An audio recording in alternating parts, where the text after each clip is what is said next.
Hey, I want to add my 2 cents to this, right? I think Vince does a good job in setting this up. There's a couple of things I definitely disagree with, but nonetheless, let's go through this. This, go ahead and make sure you save this video for later because it's a long one, but really important. You're trying to establish accountability within your team, and you've tried this method and it doesn't work. The question I would have is saying, okay, what work did you do up front to set this up so that if you do have a conversation about accountability, it's going to go well? Here's the key thing, right? You've got to make sure that you do the work up front, meaning that you establish roles and responsibility. You understand what the goals, KPIs, and metrics are so that employees know what their contribution is to the roles and responsibility. Then you create a plan, right? And set expectations and you follow up. Those are the key fundamental things that you have to do before you get to this point of this conversation, right? Now, once you do that, and here's a key thing. In that process I just told you, guess what? You've got to engage the employee. You can't do it in isolation to say, hey, employee, I'm trying to, I'm establishing these roles and responsibility. I want you to do this matrix with me. What do you think your roles and responsibility are? Okay, great. Then you have to line up with that. If your employee says, okay, I agree with this, I agree. I'm not really sure about this. Let's talk about it. Okay.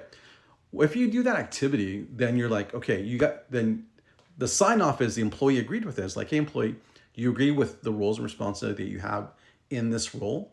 Yes, sign off on it. Great. Then you create a training plan and say, hey, these are the training things that you need to do in order to meet those roles and responsibility. Are we good with that? They sign off on it, good to go. These are the expectations. So when you create goals, KPIs, and metrics and say, hey, employee, these are some of the goals that we're looking at in order to meet the overall objectives. And this is your contribution based on the roles and responsibility and training. Great. Sign off on it. They engage. They're like, okay, great. So when you create a plan, weekly, monthly, whatever plan it is, they're involved. Like, hey, based on the training, your capability, and the work that you're doing, this is what you're capable of doing. This is the plan. Are we good with any? You're engaging the employee to do that. So if something falls through, guess what? When you follow up, you're able to course correct. It's going to be willingness or capability. You're course corrected. But now, if your employee, based on either willingness or capability, is not meeting expectations, and you get to a point of this meeting, you're like, hey, employee, you have to be very narrow in this conversation. Say, hey, employee, we're meeting today because I noticed in our follow-ups we're having too many conversations about X. I want to make sure that we're both aligned with what we're trying to accomplish with X. Do we agree with that? They're like, yeah, I agree with it. Okay, great. So talk to me about why are you falling behind on X? And leave it at that. You got to make sure that you don't say anything else.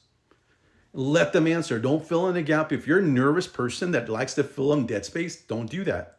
Let them answer, and they'll talk about it. Okay, and you've got to listen whether or not they're deflecting or whatever it may be. They're like, hey, boss, yes, I understand that you did talk to me about it. We did, talk through that. You gave me some tips. You mentored me, and you provided additional training.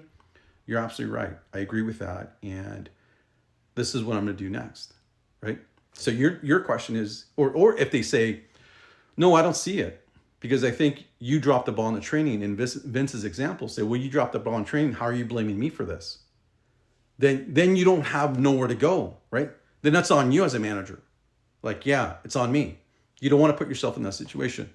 But you're saying, okay, if the employee starts doing that, saying, well, hold on for a second. Here's the training metrics. Here's the roles and responsibility you signed for. This is a training you signed off on. And you're like, okay, this is the expectation and plan. And we all agreed on the plan. You and I have a conversation about your capability and willingness. What is it that I missed that you don't agree with? And that's the conversation.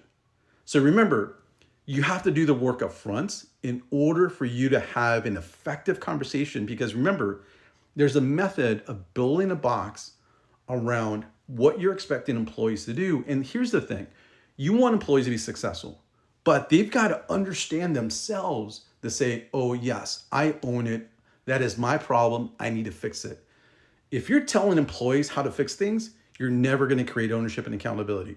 But if you set everything up as a foundation, then whenever you need to have the conversation to say, then you're asking questions about, okay, What are the roles and responsibility that we talked about months ago?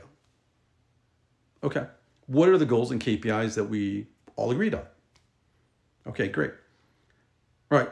How this acts, what challenges do you have? It's either going to be capability, right? That that you're not trained. We can fix that. We can figure that out right now. Or the willingness part. Are you willing to do this job? I get a sense that maybe you're not, or maybe you are. I need to understand that right now so we can move forward with this and create a plan for action. Now, I'm not going to create it. You're going to create the plan, and I can help you support that depending on what it is. You got to do this correctly, right? That's how you do it, is have the work up front, ask the question so the employee can leave there going, yes, I own it. My boss talked to me. It's not his or her fault. In the example, Vince makes it his fault because he lacked the training, but your employee should be leaving there going, my boss has my back. I understand that. I get it. That's on me. I need to fix it. I need to come up with a plan of action.